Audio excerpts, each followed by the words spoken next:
우리 하나님의 말씀 함께 보겠습니다. 디모데후서 2장 1절에서 2절 말씀입니다. 디모데후서 2장 1절에서 2절 말씀을 이제 짧으니까요, 우리가 같은 목소리로 함께 봤으면 좋겠습니다. 같은 목소리로 함께 받들어 읽겠습니다.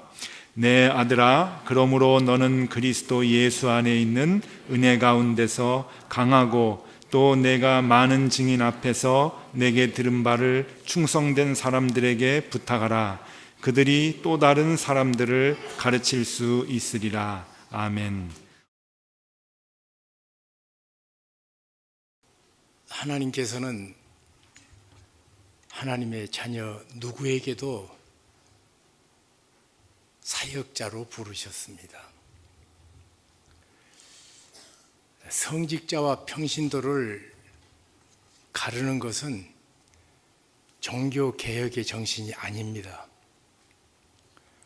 그럼에도 불구하고 세월이 흐르다 보니까 우리가 그거 실어 나온 캐토릭처럼 교회도 성직자와 평신도가 구분돼서 어떤 경우에 캐토릭에는 교황이 한 분밖에 안 계시는데 대한민국에는 교회마다 교황이 계십니다. 이거 참 안타까운 일입니다. 주께서 우리에게 구원의 은총을 베푸신 다음 너희는 가서 그랬습니다. 모두에게 주신 명령입니다. 이 복음을 전하고 가르치라고 그렇게 말씀했습니다. 그런데도 우리는 성직자와 평신도를 다시 개신교회가 구분을 해서 이분법적인 삶을 만들어 놓았습니다. 여기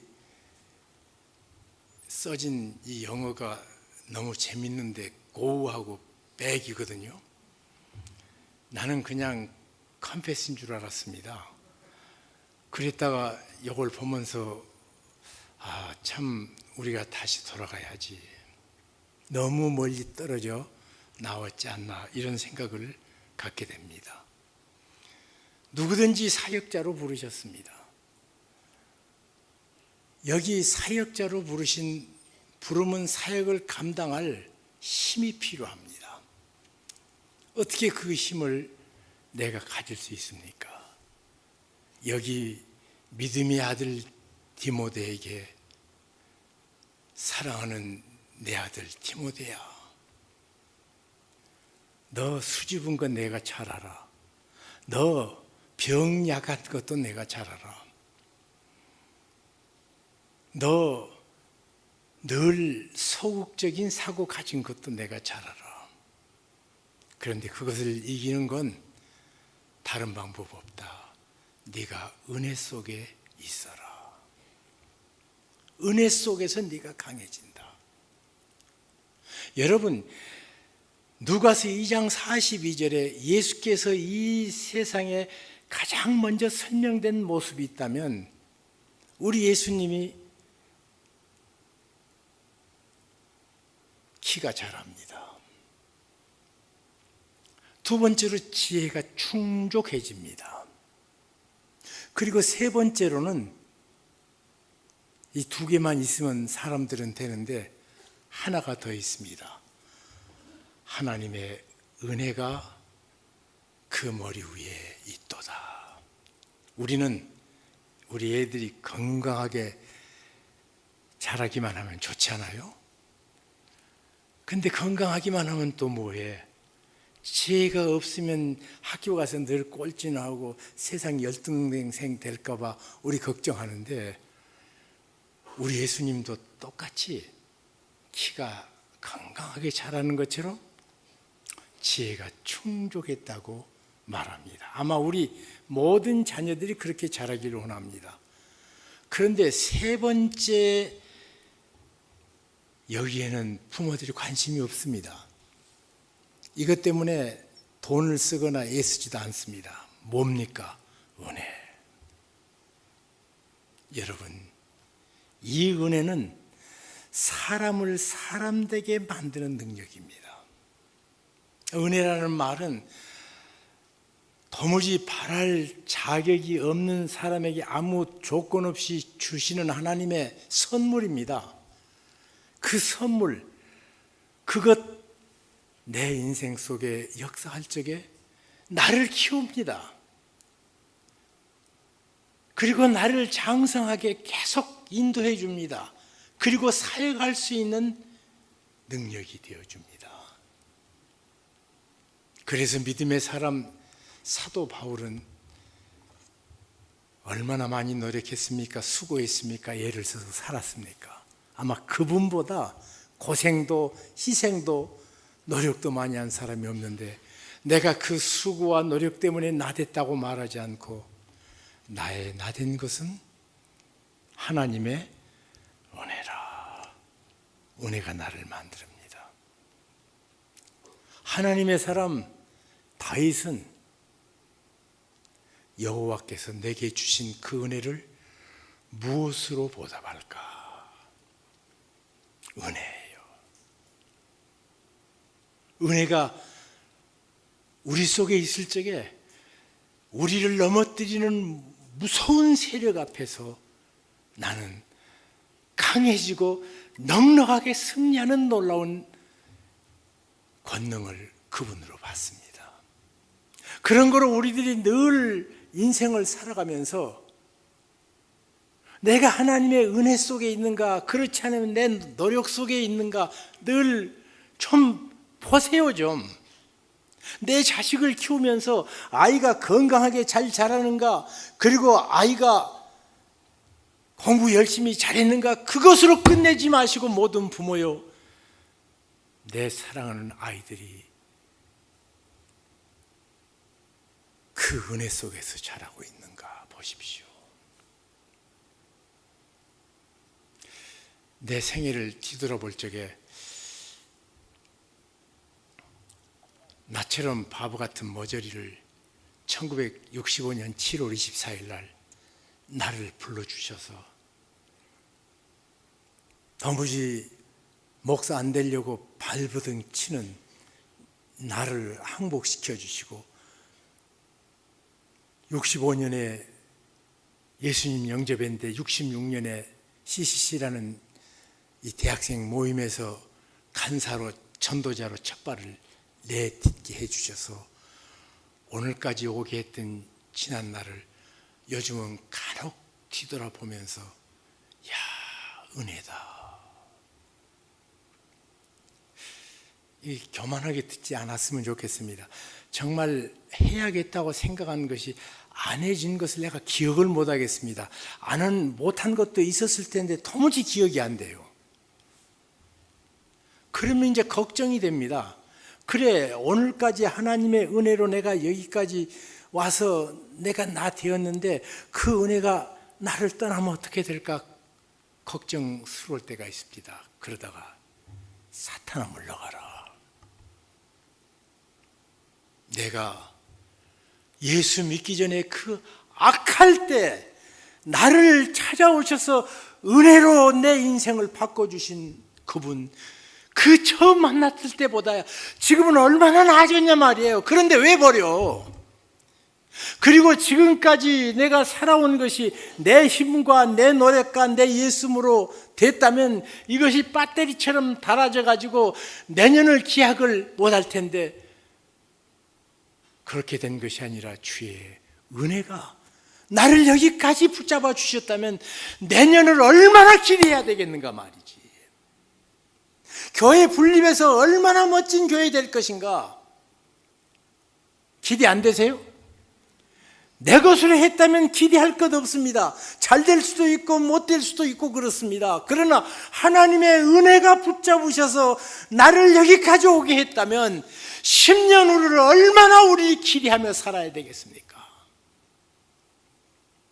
제가 지금 목을 빼고 기대하는 대목이 하나 있습니다. 임종을 하나님께서 어떻게 주실까 굉장히 궁금해요. 하여튼 임종을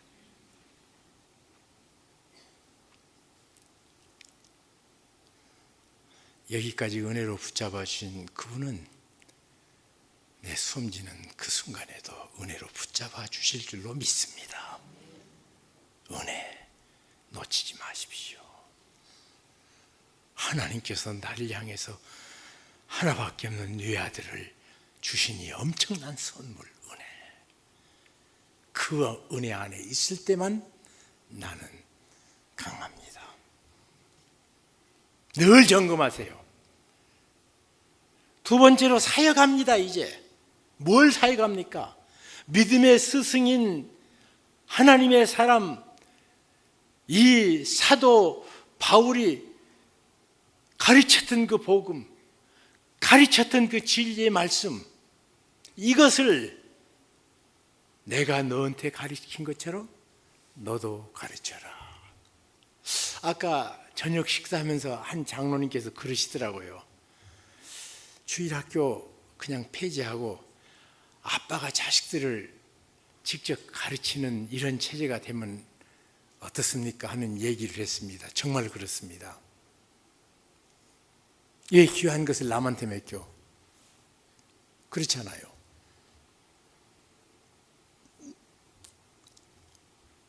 정말 우리가 하나님께서 내게 베푸신 그 은혜, 귀한 복음을, 귀한 주님의 말씀을 나누는 것이 우리가 어떤 직장을 가져도 목사나 전도자뿐만 아니라 모두에게 주신 명령입니다. 여러분, 마태복음 결론이 뭡니까? 하늘과 땅의 모든 권세를 내게 주셨으니 너희는 가서 모든 족속으로 제자를 삼아 아버지 아들과 성령의 이름으로 세례를 주고 내가 분부한 모든 것을 가르쳐 지키게 하라. 복음 전하라요? 명령입니다. 누가복음은 뭡니까? 너희는 온 천하에 다니며 만민에게 복음을 전파하라. 누가복음 결론입니다. 마가복음 결론입니다. 누가복음은 이 죄 사함을 받게 하는 회개가 예루살렘으로부터 시작해서 딱 끝까지 이르러야 하리니 그랬어요. 근데 재밌는 것은 우리 성경에는 안 보이는데 I will, 그래 주께서 반드시 끝까지 가게 하시겠대요. 복음을. 그리고 요한복음은 아버지께서 나를 보내신 것 같이 나도 너희를 세상에 보내노라. 결국 우리가 무슨 일 해도 예수 그리스도가 나를 통해서 전달되고 있는가? 어떤 직장이 있어도 그리스도인에게 주신 명령입니다. 주께서 성천하시면서 직전에 오직 성령이 너희에게 임하면 너희가 권능을 받고 예루살렘과 온 유대와 사마리아와 딱 끝까지 이르러 내 증인이 되리라. 다 복음 전하라는 명령이에요. 은사는 은사 받은 사람이 은사를 가지고 잘 사용돼야 됩니다. 그러나 명령은 누구나 해야 돼요. 명령은 해도 좋고 안 해도 좋은 것이 아닙니다. 명령은 불순종하면 죄입니다. 그런데 주께서 사복음서 많은 것을 가르치시고 실제로 본을 보여주셔놓고 마지막으로 너희 복음 전해라, 이런 놀라운 명령을 우리에게 주셨습니다. 이 명령은 보통 명령이 아니라 유언입니다. 유언은 호로 자식도 듣는 법이에요.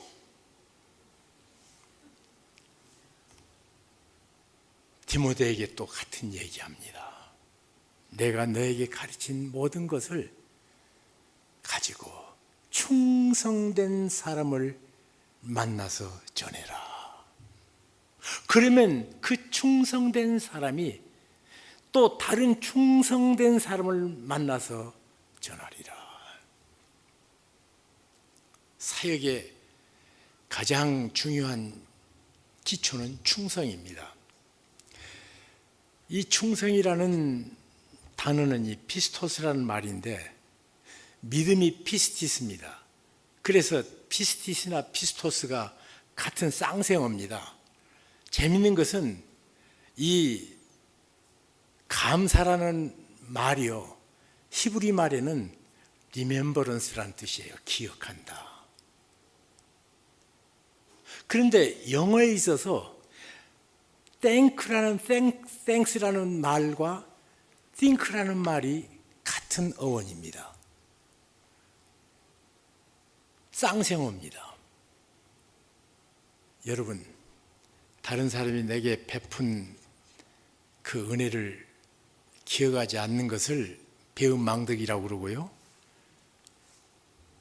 기억하는 것을 감사라는 거예요. 그렇잖아요. 감사는 기억입니다. 거기서부터 시작합니다. 그런데 우리가 하나님께서 내게 베푸신 그 은혜를 기억을 않고 엄청 많이 살잖아요. 근데 진정으로 믿는 사람은 우리 하나님 앞에 충성으로 살도록 부르셨습니다.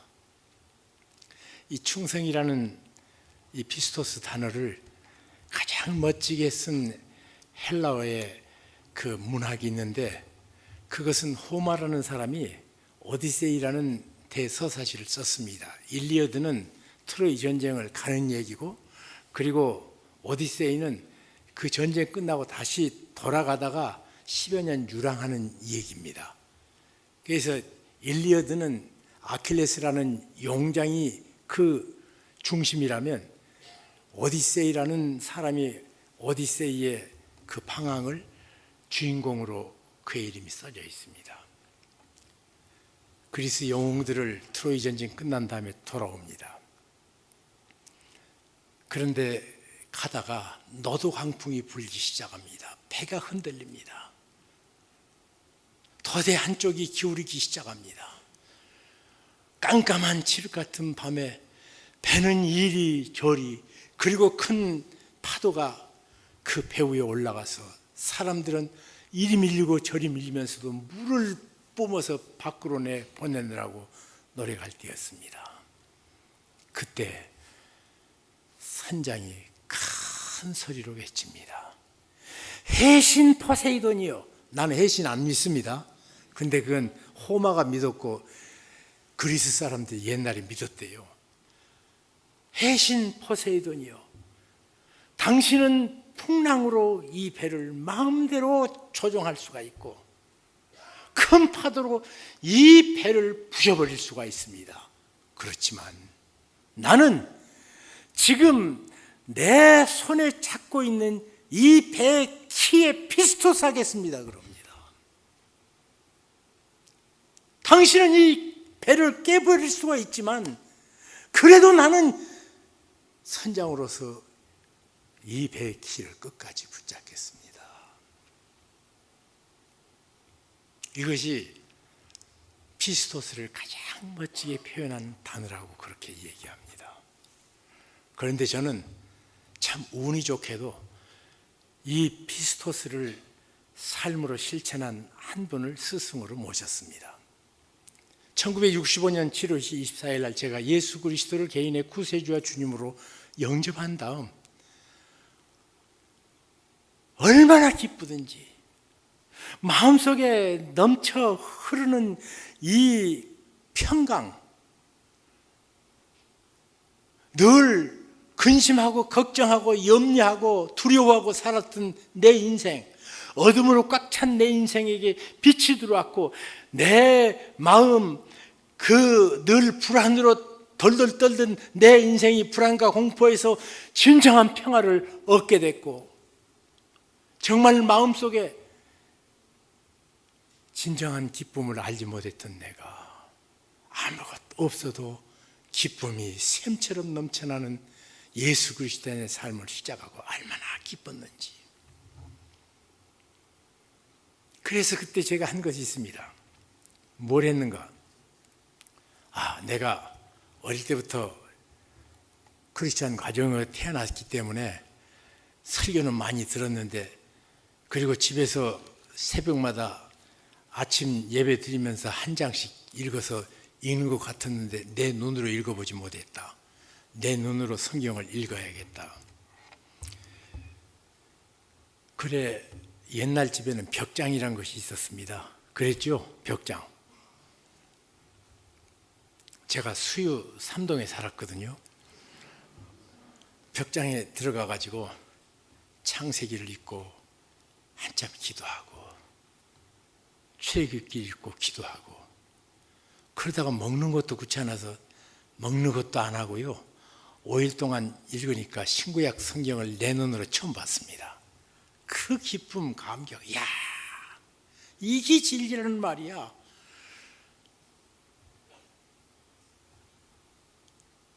그리고는 그 다음에 나가서 활동하는데 그렇게 큰 감동과 기쁨과 감사와 감격이 있는 한 면 또 다른 면에 뒤뚱거리는 발이 땅에 붙어 있는데 걸음걸이가 잘못되고 있는 것을 옛날하고 똑같은 모습을 보고 얼마나 충격을 받았는지 모릅니다. 내가 받은 구원이 잘못된 것 아니냐. 내가 예수님 그날 내게 찾아오신 그분 진정으로 만난 거 아니지 않는가. 그게 또 기도를 열심히 합니다. 하면 또 마음의 기쁨과 감동이 있어서 또 일어나는데, 그 다음에 또 가면 내 땅 걷는 걸음이 옛날처럼 또 거짓말하고 있고, 내가 쓸데없는 허탄한 것에 내 마음이 뺏겨 있고 유혹에 늘 내 인생이 흔들리고 있고 똑같아요. 그런데 이게 비례합니다. 내가 은혜를 사모하고 좋은 것을 경험하면 할수록 내 실제 삶이 무너지는 모습을 볼 때 안타까움, 너무 고통스러웠습니다. 그래서 여러분들에게 물어봤습니다. 정말 우리나라에서 하나님의 말씀대로 바로 사는 사람이 누굽니까? 하고 물었더니요, 10명을 만나면 7명이 그거야, 가나안 농군학교 가면 김용기 장로님이 계신다고. 나는 목사님 얘기할 줄 알았더니 목사는 별로 얘기하지 않고 장로님 얘기하더라고요. 그래서 그 길로 알아보니까 새로 사람들을 모집한다고 그래서 가나안 농군학교를 입소해서 같이 그 어른 모시고 살았습니다. 새벽 4시 반에 일어나서 5시부터 뛰기 시작하고, 그리고 4시간 땀 흘려 일하고 먹고,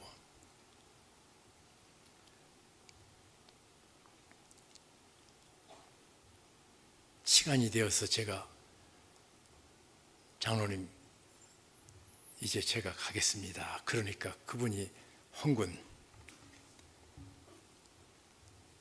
나가서 살면서 자네 말 한마디가 포중수표 같은 인생을 살게 해요. 내가 그 소리 안 들었으면 참 편한 인생 살 뻔했습니다. 그것 때문에 엄청 손해 많이 본 사람입니다. 하여튼.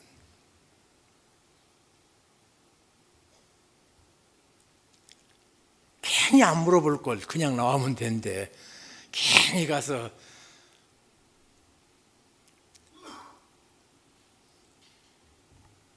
그런데 제가 1967년에 청해신학교를 입학했습니다. 청해신학교는 가장 보수적이고 성경대로 신학 공부한다는 사람들의 모이는 신학생 모임입니다. 그런 학교입니다. 그런데 1학년 들어가서 시험을 보는데 죄다 칸닝구를 해요.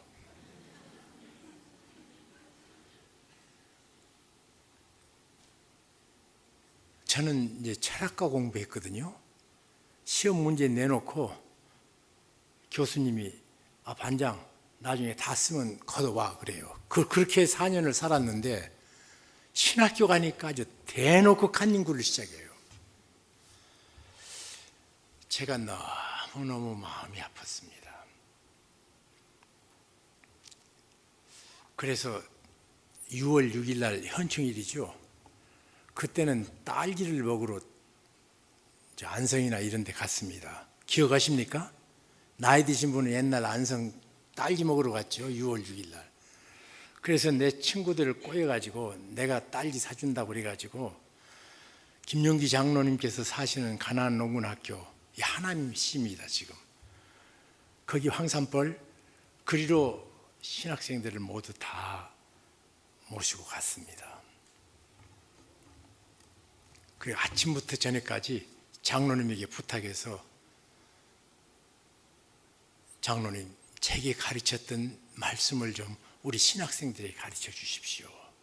아침부터 이제 저녁까지 가르치셨어요. 마지막 끝나고 나오는데 제가 불현듯 질문하고 싶은 것이 하나 있었습니다. 장로님 생에 좌절도 있었을 텐데 언제 가장 크게 낙심해 봤고 그리고 그 어려움을 어떻게 극복하셨습니까? 물었습니다. 이 어른이 조용히 이렇게 생각해 보더니요. 그러더니 1953년 그러니까 6.25 이제 그 마지막 그 53년도에 그 정전협정을 맺었습니다. 그래서 전쟁이 끝났잖아요. 근데 그때 자기 큰아들을 입대시켰대요. 그런데 이제 입대했던 아들이 이제 돌아올 때쯤입니다. 가나안 농군학교 김용기 장로님은 하나님께서 자기를 농사꾼으로 부르셨다는 것을 그분이 그 부름을 받은 다음 일제시대니까 농사꾼으로 어떻게 하면 불모지 땅을 한 뼘이라도 기름진 옥토로 바꿔서 농사하도록 해야 될까. 그래서 용인에다가 땅을 사가지고 개간해 살만하면 여주로 옮기고 여주로 가서 살만하면 장문 밖으로 가가지고 과수농사했고 그래서 장문 밖에 그 자두 기억하세요? 서울 사람 아니구나. 이 장문 밖에 자두가 그때는 참 많이 열렸거든요. 그래서 이제 개간해서 또 살만하면 또 이제 황산별로 옮겼어요. 큰아들이 제대 특명을 받고 나왔습니다. 마지막 그 휴가를 내주니까 나왔어요. 나와서 일주일을 가만히 누워 있으니까 거기서 일해 보니까 새벽 4시 반부터 일으켜가지고 밤 11시까지 일을 시키시는데 군대가 훨씬 편하더래요. 여러분 그때 군대는요 정말로 형편없던 때예요. 그래서 장기 복무 신청해 버렸어요. 가서 아버지가 아니 너 제대한다면서 그러니까 아이 군대에서 좀 더 있으라고 그럽니다. 그리고 그렇게 힘든 삶을 살았어요. 둘째 아들 김범일 지금은 장로님입니다. 그 아버지를 계승했어요. 김범일 장로가 가나안 농군에서. 그런데 아버지에게 대듭니다. 아버지, 내가 아버지 아들로 태어나서 용인에서 땅 파다가 여주로 가서 살만하면 또 땅 파다가 이제 됐다 싶고 친구 좀 사귈만 하면 또 이제 장문 밖으로 왔다가 그리고 황산 이 하남은 특별하게 9,000평만 가졌습니다. 왜냐하면 이승만 대통령이 3정보만 9,000평 가지고 모든 농사꾼들에게 나눠줬기 때문에 이 9,000평 안에 농작을 해서 어떻게 농사꾼이 1년을 살 수 있는가 그것을 실험하려고 딱 9,000평만 사가지고 일을 하실 때요. 그런데 이 황산벌은 이 붉은 항토하고요. 그리고 자갈이 얼마나 많은 땅이었는지 모르네요. 매일 땅을 파는데 파내도 이놈 돌멩이가 계속 나오고 아버지 아들로 태어나서 내가 공부를 했습니까? 친구가 있습니까? 허리를 펴지 못하고 계속 풀뿌리나 돌멩이 캐다가 내 인생이 여기까지 왔습니다. 내가 돼지입니까? 이런 인생 못 살겠습니다. 아버지에게 항의하고 나가버렸어요. 그러니까 그때까지는 늘 남편에게 복종했던 아내가, 믿었던 아들이 울면서 집을 떠나는 것을 보고 아무리 엄마가 붙잡아도 뿌리치고 그냥 가는 그날부터 아침부터 저녁까지 이제 투정을 부리기 시작하고 바가지를 긁는데 매일 그러는 거예요. 매일. 그렇게 순종적인 여자가 자기는 고생해도 자식이 힘들어하니까 못 견뎌서 계속 그러는 거예요. 어느 날 너무 괴로워서 잠이 오지 않아가지고 2시쯤 나가서 하나님 앞에 기도하기 시작했답니다. 하나님께서 나를 농사꾼으로 부르셨다면 농사를 잘할 수 있는 재능을 주시든지 기계를 주시든지 협조자를 줘야 되는데, 마지막 원경선 씨 그 풀무원 다 같이 처음에 일했다가 그분들은 다 이제 될 만한데 다 했고요. 이 어른만 계속 이렇게 돌아다니셨어요. 가족밖에 없는데 큰아들은 군대에서 오지 않고 둘째 아들마저 떠나버리고, 그처럼 순종적인 내 아내가 이처럼 표독스러워져서 나를 괴롭히니, 하나님, 이게 하나님의 도움이 없는 이 일 내가 어떻게 합니까? 하나님, 내가 지금 하나님께서 나를 농사꾼으로 부르셨으니까 이 돌을 캐는 갱이를 내가 놓을 수는 없습니다. 붙잡고 내가 계속 휘둘려야겠습니다. 하나님께서 명령하신 사명에 이탈할 수 없으니 차라리 내가 갱이를 내려칠 때 내 목숨을 거둬가 달라고 눈물로 기도하기 시작했습니다. 얼마나 기도했던지. 한참 기도하는데, 자기도 울면서 기도하는데 울음소리 하나 더 들려서 환청이구나 그랬답니다. 해가 올라서 사물이 다 환하게 보일 그때까지 기도하는데, 눈을 들어보니까 집 나간 아들이 아버지 위에 서서 울면서 같이 기도에 동참하고 있더래요. 제가 참 한국 역사 볼 적에요, 중요한 힌트 하나를 발견합니다. 해방 전에 정신사적으로 가장 큰 영향력을 미친 사람이 있다면 도산 안창호입니다. 그리고 해방 이후에 가장 큰 영향력을 준 사람이 있다면 김용기 장로입니다. 그런데 재미있는 것은 두 분이 어느 학교 나왔는지 잘 모르겠어요. 그런데 한 가지, 그분들은 자기에게 주신 사명은 굳건히 붙잡았습니다. 여러분, 사람의 위대함은요, 내 존재 자체에 있지 않습니다. 어디로 부름을 받았고 부름받은 거기서 얼마나 충성했는가, 그 사명에 진실했는가, 그것이 인생을 판가름 나게 만듭니다. 사실 이 땅에 머리 좋고 공부 많이 한 사람들, 이 나라 망하는데 얼마나 많이 도움을 줬습니까? 이완영부터 시작해서 요 근래 재판받는 사람들, 모든 부모가 그 사람처럼 키우고 싶었던 사람 아닙니까?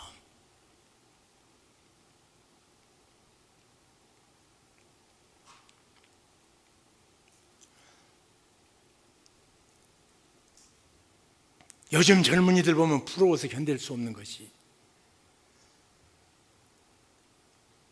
저는 지금도 컴퓨터를 한 손가락으로 합니다.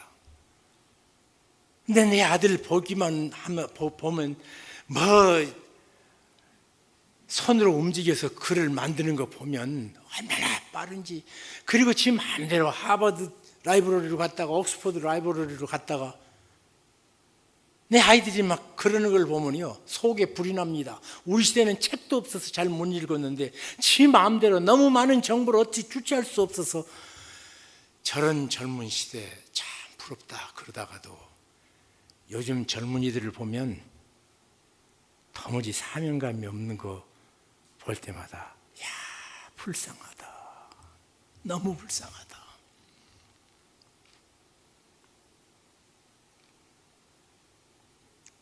여러분, 이 얘기는 본인이 하면 화낼 것이지만 이 땅에 안 계시니까 한마디 합시다. 오뚜기 함태호 회장님이십니다. 저희 교회에 나오셨거든요. 그래도 누군지 잘 몰랐습니다. 하도 조용히 나오시니까. 그런데 사모님이 이제 한 10년 전에 소천하셨습니다. 작년에 돌아가셨으니까 그 함태호 회장님이 사모님이 먼저 돌아가셔서 10년 전에 돌아가셨는데 그 다음에 그분이 평생 의지했던 아내와 살다가 짝 잃은 외로움 그걸 보고 안 돼서 가까이 가서 8년 동안 정말 친하게 지내다가 마지막 제가 임종을 했습니다. 요즘 오뚜기를 가뚜기라고 그러고 칭찬하는데 그분이 자기 얘기 나오는 걸 그렇게 싫어했습니다. 왜 마땅한 일 가지고 그러냐. 칭찬받을 일이면 칭찬해야 되지만 일인지 무슨 칭찬할 일이냐. 근데 오뚜기 45주년 기념식에 목사님 와서 한마디 해주세요. 그래서 45년 갔는데 그 아들 함영준 회장이 그 감사할 일이라고 나와서 뭐라고 얘기하는 거니요. 오뚜기가 45년 지내오면서 참으로 감사한 것은 처음 시작했던 모든 업체가 하나도 떨어지지 않고 오늘까지 45년 똑같이 같이 잘 자라준 것 정말 감사하다 그래요. 내 그 얘기를 듣고요 깜짝 놀랐습니다. 목회하면 별일 다 보지 않아요. 그런데 사실 삼성이라는 회사 하나가 저만큼 크기 위해서 하청업체가 얼마나 무너진 줄 아십니까 여러분? 그리고 하청업자 뜯어서 삼성을 이롭게 한 그 사람들은 승승장구했어요 또. 유능하다고. 현대 부품 회사 하다가 자살한 사람도 내가 봤어요. 참 많습니다. 그런데 45년 처음 시작했던 모든 하청회사와 함께 같이 자랐다. 와, 마음에 막 감격이 밀려오는데 대한민국에도 이런 회사가 있나. 가깝게 있어서 말을 해줘야 알죠.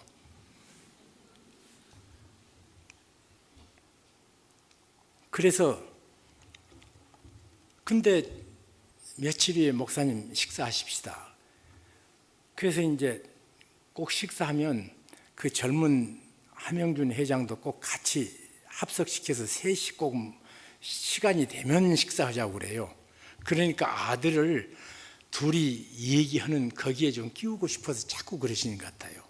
그래서 늘 그러는데 젊은 아들 회장이 그래요. 아버님, 오늘 재무팀에서 특청이 하나 왔습니다. 뭔데? 그러니까 그 회사는 물건이 입고되면 바로 결제를 한답니다. 그 자리에서 입고 한 그 시간에 딱 해준대요. 또 그 얘기도 내가 처음 들어봤습니다. 그런데 그것으로 이제 이제 2조가 되니까 그 예형이 커져서 하루에 모두 결제를 다 해가지고 지출하는 것이 너무 힘드니 어떤 때는 일이 많고 어떤 때는 적을 수 있기 때문에 이틀 동안 하루만 좀 플렉시빌리티를 하루만 좀 가변적으로 허락해 주면 안 되겠습니까? 그래, 넌 뭐라고 그랬냐? 그러니까 하루를 먼저 주라는 것은 우리 정신 같은데 하루를 뒤로 주라는 것은 오뚜기 정신 안 같다. 그렇게 자기가 얘기했대요. 그러니까 그 아버지가 자기 아들을 향해서 아주 너 잘했다는 그간 미소.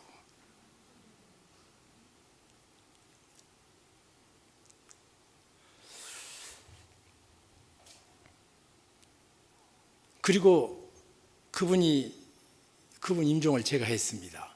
갑작스럽게 기독교 장례식으로 오니까 회사가 처음으로 기독교 장 하니까 호상이 없단 말이에요. 그러니까 내가 호상을 할 수밖에 없어서 5일 동안 5일장 앉아 있습니다. 거기 올해 함회장님 같이 모시고 일했던 상무, 전무 이런 분들하고 늘 이렇게 만났는데 같이 얘기하다가 내가 그 식사 때 광경을 얘기를 했습니다. 하루 먼저 주는 것은 오뚜기 정신이고 하루 뒤에 주는 건 우리 정신 안 같다고 그렇게 얘기하니까 아버지가 그렇게 자식을 대견스럽게 보더라. 내 마음에 잊을 수 없는 머무르고 싶은 순간이었다. 그렇게 내가 얘기를 하니까요. 그러면 목사님 한 가지 제가 물어볼게요. 뭔데? 그러니까 그러면 공휴일날 입고하면 돈 언제 주는 줄 아세요? 그래서 그 정말 그렇다. 언제 주냐? 그러니까 하는 말이요.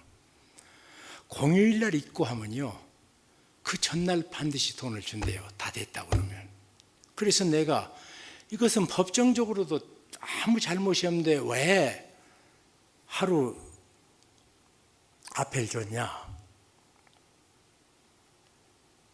좀 의아한 듯이 내가 물었더니 자기들도 그렇게 함회장님에게 건의를 하면 함회장님이 그러신다는 거예요. 거래가 되면 어느 한쪽은 손해보고 어느 한쪽은 미세하게든지 이익을 본다고. 그런데 손해보는 것으로 치면 몸집이 큰 우리가 좀 손해봐야지 이론이라 할지라도 그 사람들을 손해봐서 되겠냐. 여러분 이런 회사 얘기 들어보셨어요?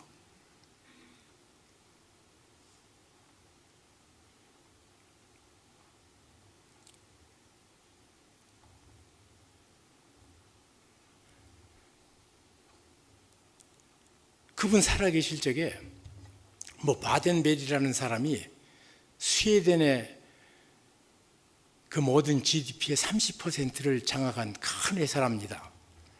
그런데 손봉호 박사가 그 회사 회장을 인터뷰해가지고 와가지고 명견 만리에 그분 만난 인터뷰 기사하고 그리고 마지막으로 코멘트를 손봉호 박사가 하더라고요. 그거 하고 나서 우리나라에도 그런 사람 있어야 된다고 그런 사람을 찾는데 모두들 오뚜기 함태호 회장이라고 그러더라 그래요. 그래서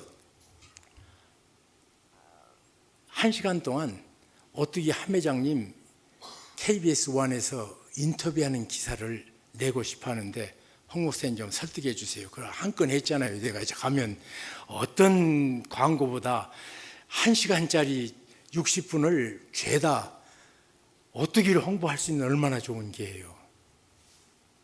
내가 말하니까 목사님 제가 정말 중심으로 당연한 일밖에 한 거 없습니다. 그걸 어떻게 말합니까? 그리고 거절하셔요. 너무 완강하시는 거예요. 그래서 거기 홍보 상무 불러가지고 어떻게 다른 방법 없냐 그러니까 요즘 자꾸 오뚜기를 취재하러 오면 무슨 일이든지 말하지 말아라. 쓸데없는 얘기하면 나도 모르게 과장해줘. 그대로 입을 다물어라. 아들 회장부터 시작해서 모두 어목에 내렸답니다. 그래서 그 얘기까지 손봉호 박사한테 하니까 자기 만나주면 자기가 설득한대요. 또 손 박사 오죽 말 잘합니까? 그래서 손봉호 박사가 회장님 좀 보고 싶어 합니다. 그러니까 아마 그러시다면 제가 점심 사죠. 점심을 같이 먹은데 얼마나 간절하게 요청하는데 뭐라고 말씀하시는군요.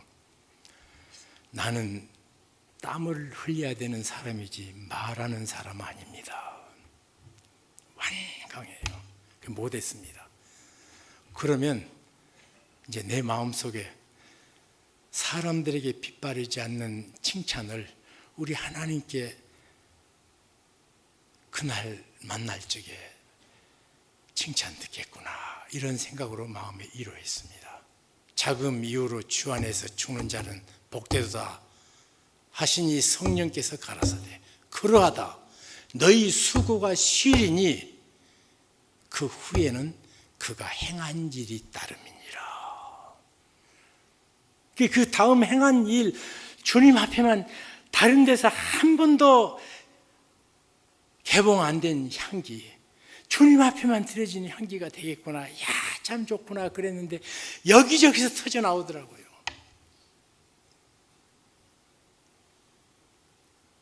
그러면서 진실한 것은 가려지지 않는다. 그리고 그 살았던 충성스러운 삶은 역시 파괴력이 있더라고요. 역시 감동을 주더라고요.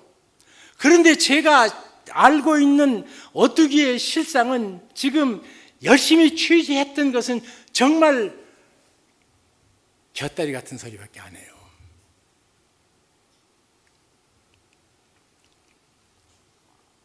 여러분,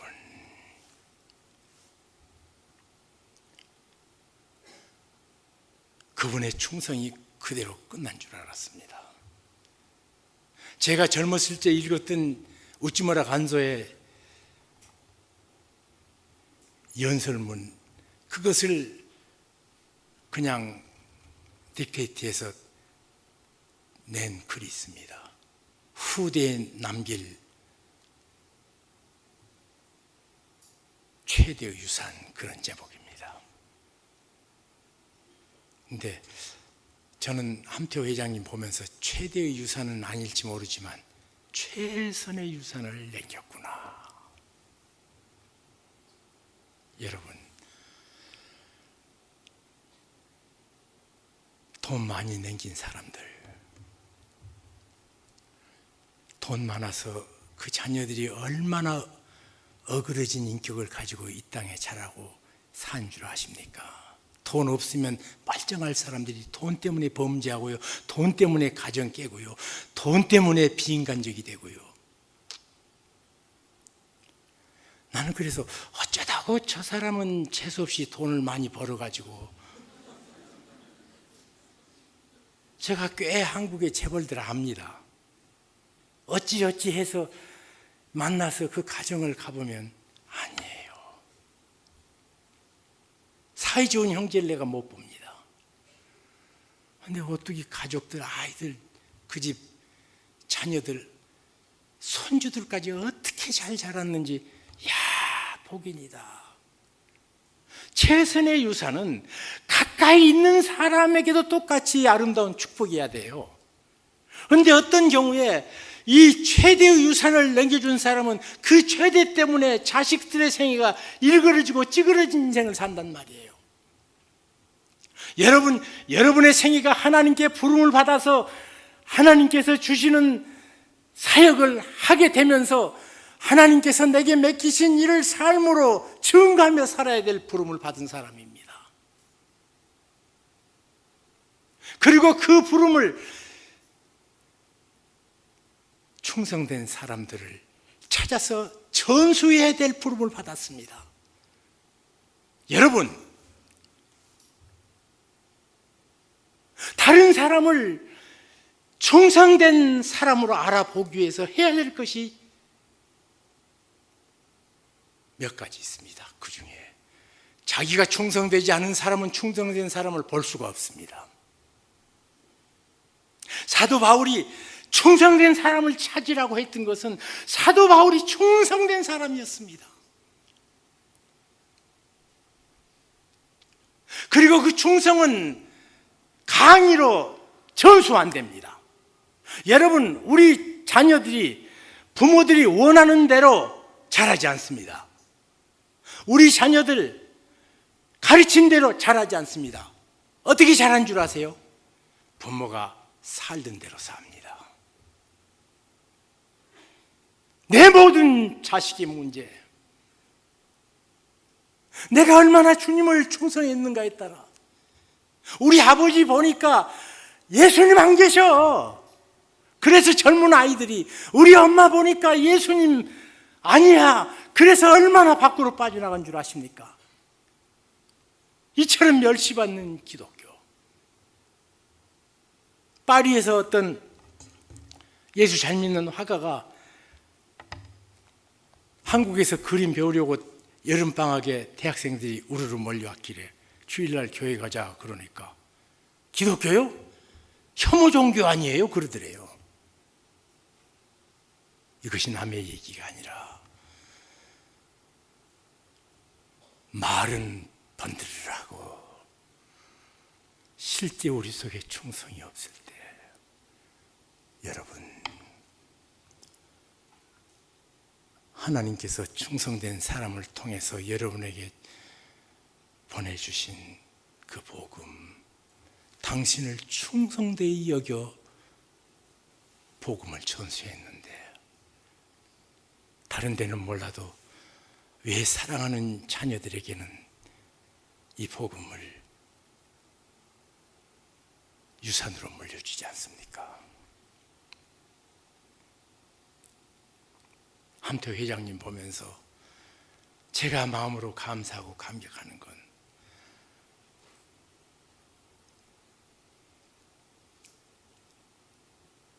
그 자녀들이 자기 아버지 하던 대로 그대로 따라하는 모습 보니 얼마나 참 복된지.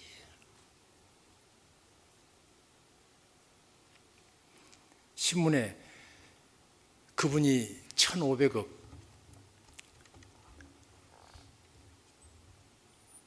상속세 냈다고 그러죠. 1,500억 아닙니다. 그보다 훨씬 많습니다. 그런데 발표를 안 해요. 모르면 모르는데 놔두라고.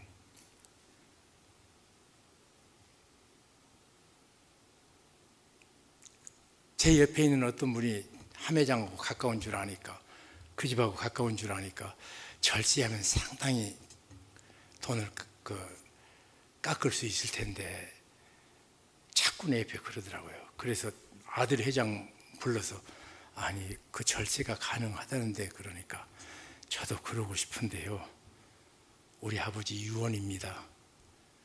사업하는 사람은 세금을 많이 내는 것이 애국이다.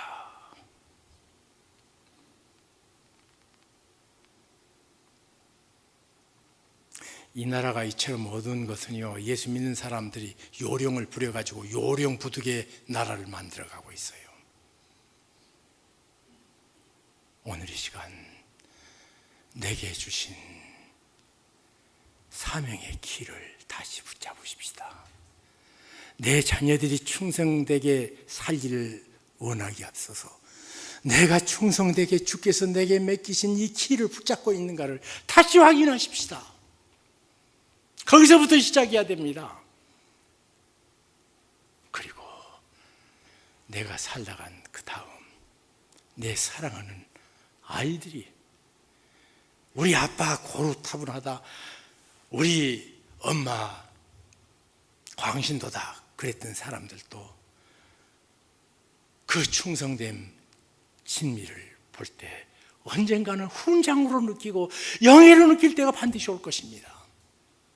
그리고 어머님이 기도했더니 언젠가 그 딸이 어렵고 힘들 때 주님 앞에 무릎 꿇고 기도할 것입니다.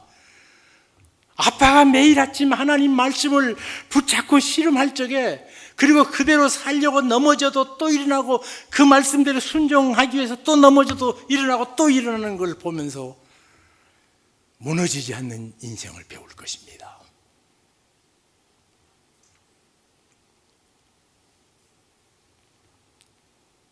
사역은 내가 어떤 것을 이루는 것으로 끝나지 않고 이루어집니다마는 더 중요한 것은 내 가까이 있는 사람이 그 충성됨을 보고 충성의 바톤을 받아 그 다음에 그 귀한 유산으로 멋진 하나님의 자녀의 삶을 계속 살아갈 것입니다. 기독교는 담론의 종교 아닙니다. 요즘 보면 에세이 같기도 하고 설교들이 멋있는 꽁트 같기도 하고 그럽니다. 생명의 종교입니다. 삶의 종교입니다. 아들이 있는 자에게 생명이 있다고 그러는데 우리 말로는 생명이 그렇게 되지만 삶이란 말로 번역해도 돼요.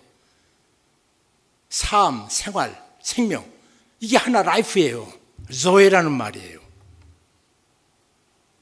근데 우리는 셋을 구분해요. 태어난 것 생명하고 사는 생명이 달라요. 하나입니다.